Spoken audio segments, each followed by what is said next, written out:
On the evening of February the 15th, 1944, Captain Lucas Haller rode toward Monte Cassino with 2 orders in his leather satchel, and he knew they should never have existed together.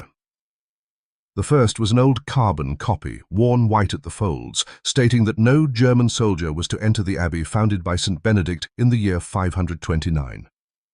The second was fresh, signed that afternoon, directing paratroopers to occupy the ruins at once. The road above Cassino was clogged with shattered olive trees, broken masonry, and mules dragging guns through chalky dust. By carrying the new paper uphill, Haller would help save a section of the Gustav line.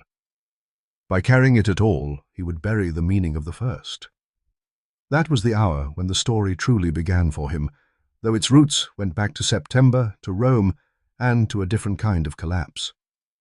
Italy had announced its surrender to the Allies, and German staff cars had been racing between depots, barracks, and crossroads ever since, trying to turn betrayal into order before it became panic. Haller arrived at headquarters south of Rome, with a surveyor's eye and a gunner's habit of measuring distance before emotion. He found map tables, telephones, and Field Marshal Albert Kesselring coughing into a handkerchief that he folded shut too quickly. The result was a command post that looked calm. The cost was that its calm depended on a sick man already spending his breath faster than he could replace it. Kesselring had been a Bavarian artillery officer, a man of the interwar army, one of the builders of the Luftwaffe, and by late 1943, the commander responsible for the Axis War in Italy. Haller had expected arrogance and found discipline instead. The field marshal smiled more than most generals, which was why some called him Smiling Albert. But the smile never fooled anyone who watched him work. He believed disasters could be delayed if roads, guns, elevations, and reserves were correctly arranged. The result was relentless competence. The cost was that competence made a doomed enterprise look almost rational. In the first days after the Italian armistice, trains had to be seized, depots guarded, and former Allies disarmed before they vanished into the hills or opened the roads to the Allies. Haller ran between situation maps and field telephones, pinning down bridges, columns, and fuel dumps. Each report narrowed Kesselring's choices. Germany no longer had the strength to defend every mile of the peninsula and still keep mobile reserves. The result was hard clarity. The cost was that every useful line on the map implied a city abandoned and men ordered to die for delay rather than victory. The order from Hitler arrived without ambiguity. Rome was not to be yielded lightly, and a line south of it was to become a shield. Kesselring spread the map on the table and let his finger settle on a narrower truth. Southeast of Rome, roughly 120 kilometers away, the land forced armies into a bottleneck. Route 6 ran there. The Lieri Valley opened there. Above them rose Monte Cassino, and above the mountain stood the ancient abbey. Whoever blocked that corridor blocked the most direct road to Rome. The result was strategic certainty. The cost was that strategy had just selected one of the most sacred places in Europe as its hinge. When Haller first saw the monastery, it was still whole. It stood pale above the mountain, older than the nations fighting below it, older than the doctrines now threatening to drag it into mud and fire. Kesselring looked at it for a long time before speaking. Haller expected him to mark it as a fortress. Instead, he heard the field marshal say that no German unit was to enter the abbey. Military police would stand at its approaches. The slopes around it would be defended, but the monastery itself would remain untouched by German boots. The result was a line drawn between war and sacrilege. The cost was immediate. They were giving up the mountain's most obvious military advantage and trusting that the enemy would either respect the boundary or be forced by evidence to respect it. Orders mean little if they remain moral gestures, so Haller had to make that principle real. He delivered the prohibition to the provost detachments and watched them post guards near the entrances. He carried copies to divisional staffs so no eager officer could later plead ignorance. Then came the second task. Kesselring arranged quietly for movable treasures from the abbey to be boxed and taken away from the mountain. Manuscripts, paintings, liturgical objects, and furnishings were loaded onto trucks and sent toward Rome and the Vatican. Haller supervised inventories and routes. The result was that the monastery's memory might survive even if its walls did not. The cost was that scarce vehicles, time, and manpower were being spent on civilization, while armies were still closing in. At the abbey, he met the old abbot, whose face carried fatigue without surrender. The monks understood that the mountain had become a military landmark, whether they wanted it or not. Haller oversaw the loading with the discomfort of a man who felt he was both rescuing a house and preparing it for disaster. Every crate that went down the mountain saved something. Every crate also admitted that danger was no longer hypothetical. The result was practical preservation. The cost was spiritual concession. Not everyone admired the decision. Some officers thought Kesselring was letting sentiment interfere with terrain. One of the men who spoke most plainly was General Fridolin von Senger. During a front inspection in October, he told Kesselring in Haller's hearing that if the Allies bombed the abbey, the ruins would become a gift to defenders. Broken stone and shell craters would make better cover than the intact building ever had. The result was that the nightmare was named early. The cost was that from that moment on, every day of restraint contained the seed of a worse military reality. Winter deepened. Haller's work became a chain of distances and timings. Roads under artillery observation, mule paths still able to bear ammunition, slopes where a battalion could disappear by daylight and reappear at dusk. In January 1944, the first major assault at Cassino struck the line near the Rapido River. Reports came back in fragments, then in grim totals.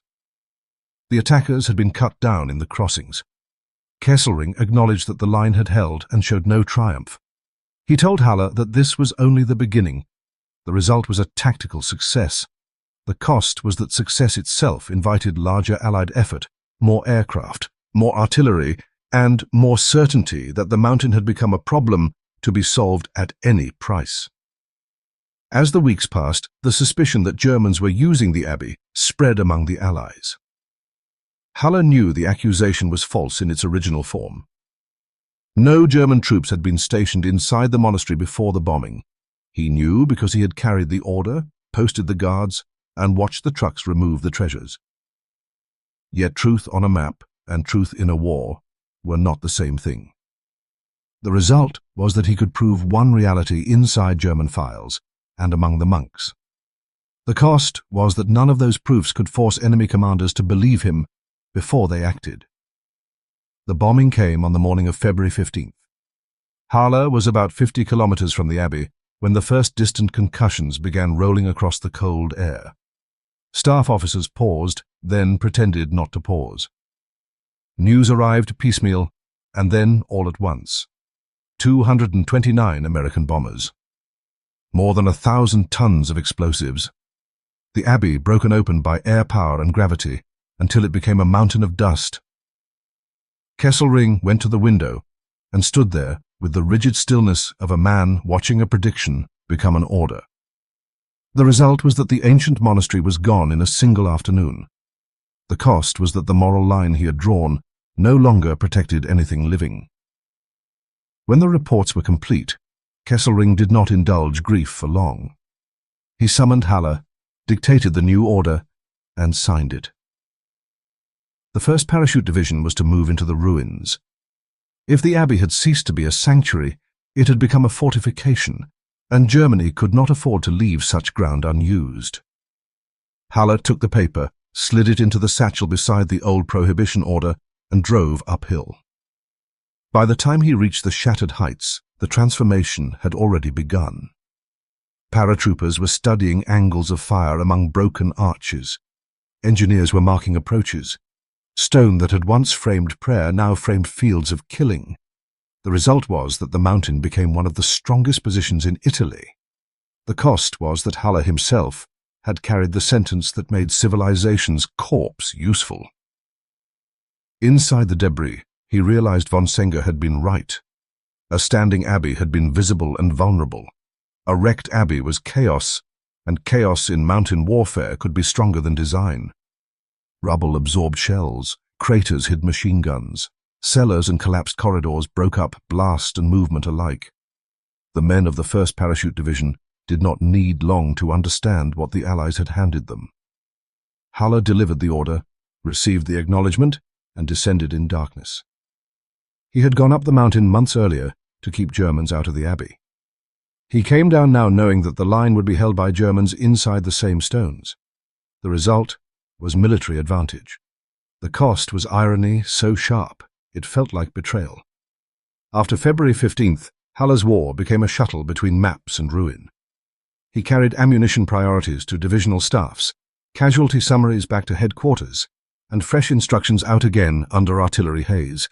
Each trip taught him that Monte Cassino had changed character. It was no longer a monument endangered by battle. It was battle itself, condensed into one wrecked summit. A few thousand German paratroopers delayed armies far larger than themselves among the broken rock. The result was time bought for the Gustav Line. The cost was counted in bodies, in shell-pounded slopes, and in the growing certainty that even the most brilliant defense could only postpone defeat.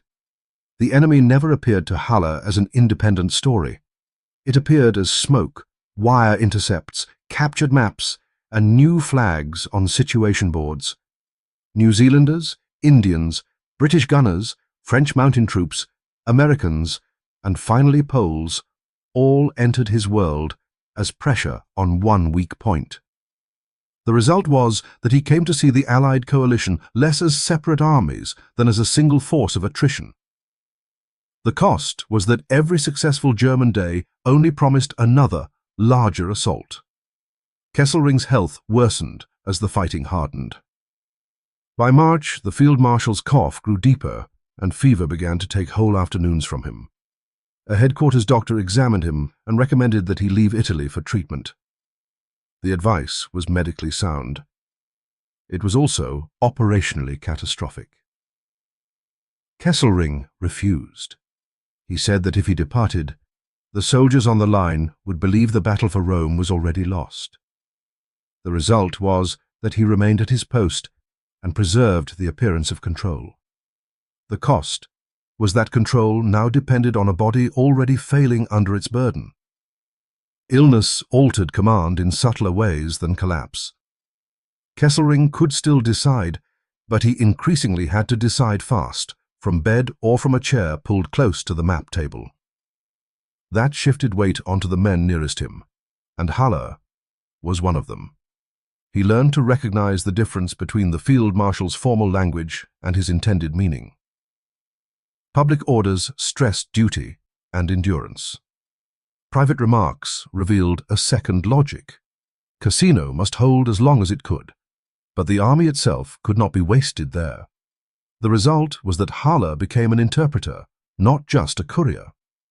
The cost was that he became entangled in every ambiguity he helped turn into orders. That ambiguity was born of conflict between the front and Berlin. Hitler's commands arrived with familiar rigidity. Ground was to be held. Retreat invited suspicion. Yet Haller had seen enough maps by then to know that Italy was a geometry of delay, not of decisive victory. Positions existed to consume Allied time and force, not to become tombs for the army defending them. A staff could not write that truth plainly when higher command demanded heroic formulas. The result was a language of double meaning. Units were ordered to fight to the last possibility, then quietly advised to preserve themselves when the possibility was truly gone. The cost was that every paper leaving headquarters carried both military sense and political danger. For Haller, that refusal created a burden no operations manual had ever described. He had to shorten conferences, decide which reports could wait an hour, and judge which visitors would drain the commander's remaining strength without changing a single decision. Delay a message, and a battalion might lose its moment to pull back or reinforce. Admit too many officers, and Kesselring's authority bled away into performance. The result was that Haller's role expanded beyond his rank. The cost was that if the line snapped, part of the failure would rest on choices no one outside the room would ever fully understand. Meanwhile, the ruins above Casino proved their worth in the cruelest way possible. The men of the 1st Parachute Division were exhausted, dirty, undermanned, and increasingly irreplaceable, yet their discipline turned broken stone into resistance, and resistance into delay. Their positions disappeared into rubble and reappeared after shelling. The result was that Monte Cassino became one of the most formidable defensive positions of the war. The cost was that every day it held made the eventual retreat harder to order and the moral accounting harder to escape. By early May, Allied pressure broadened. Mountain routes that had once been secondary became dangerous. Reports from neighboring sectors suggested not merely local assault, but a coordinated effort to break the entire line. Haller watched fresh annotations spread across the map like cracks in glass. The 4th Great Assault on Casino was coming, and unlike the earlier attacks, it threatened to tear open the Gustav Line altogether. The result was clarity. The cost was that the defense now had to answer a question it had delayed for months: whether to die in place or withdraw before the whole structure collapsed. When the assault opened on May 11th, headquarters sounded less like an office than a storm cellar. Batteries fired in masses. Reports came in with increasing compression, as if language itself were being stripped to essentials by pressure. Then came Berlin's demand, unchanged in spirit from every previous demand. There was to be no yielding, no voluntary step backward. That order might have suited a poster. It did not suit a mountain campaign whose purpose had always been to trade ground for time without wasting the army. The result was a direct collision between high command rhetoric and battlefield reality. The cost was that someone now had to choose which authority mattered more. Kesselring made that choice with caution, but without hesitation. He did not publicly announce defiance. He shaped the operational instructions so resistance continued where it could. But the army was not to be trapped where it could no longer fight with purpose. Haller drafted and redrafted the wording until it matched the field marshal's intent.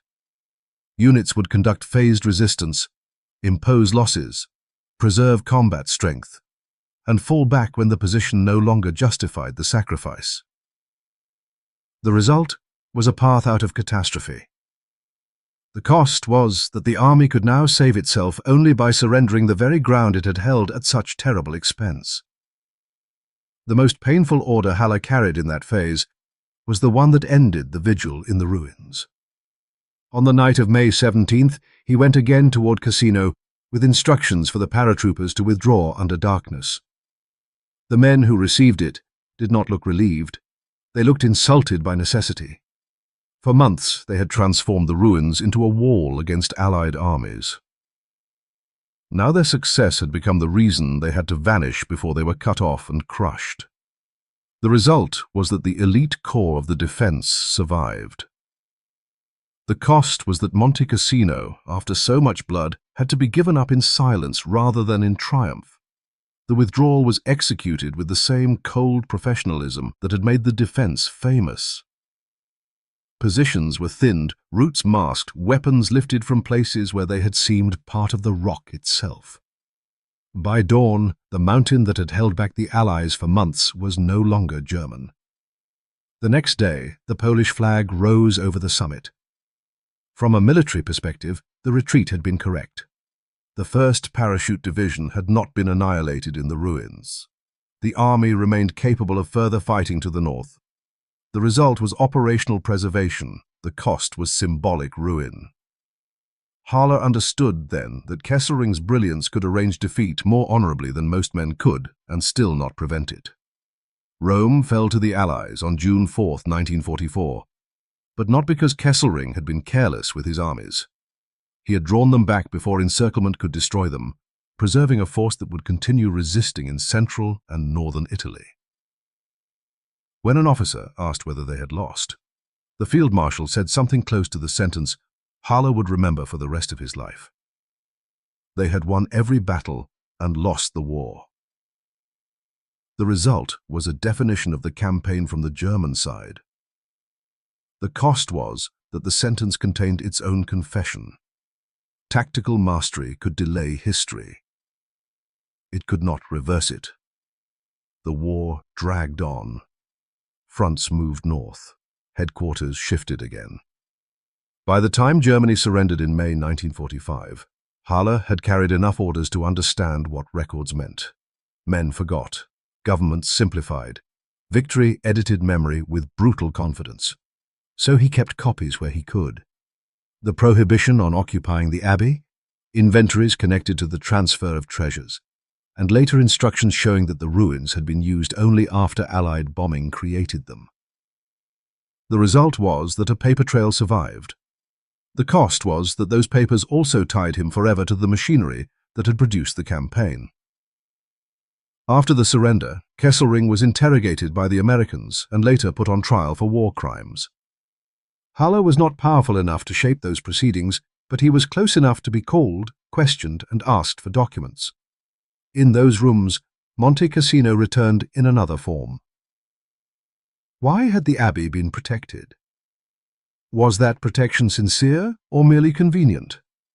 Did later occupation of the ruins prove earlier German bad faith? Halle knew there was no answer simple enough for prosecutors or apologists. The result was that his record suddenly mattered.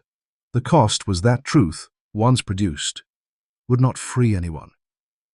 It would only make judgment more complicated. He presented what he had: the order forbidding German troops to enter the abbey before the bombing, the signatures that proved copies had circulated, and the transport records showing treasures sent toward Rome and the Vatican. The monastery's own representatives testified that the field marshal had helped save its movable inheritance. That mattered. It established that Germany had not first converted the monastery into a fortress and then lied about it afterward. The result was that one fact of the story was preserved against easy distortion. The cost was that it preserved only a fact, not innocence. Kesselring still served a regime that had drenched Europe in war. He had still used the ruins once they existed. For Halle, that distinction became the wound that never healed. If Kesselring had been merely cynical, the story would have been easier to tell. If he had been purely honorable, it would have been easier to forgive. But he had been something much more difficult. A professional soldier with genuine feeling for the old Europe, embodied by Monte Cassino, serving a criminal state whose wider purposes made clean honor impossible. He had tried to protect the abbey. He had also ordered men into its wreckage when military necessity demanded it. The result was a life that could be described truthfully in opposite ways depending on where one chose to stop. The cost was that Halle could never stop the story at a comfortable point. The trial ended in a sentence of death, later commuted to life imprisonment, and eventually even that punishment was reduced. History did what it often does with capable men from losing causes. It neither forgot them nor knew where to place them cleanly. Kesselring emerged from prison older, diminished, and still carrying the reputation of a defensive master. The result was public ambiguity.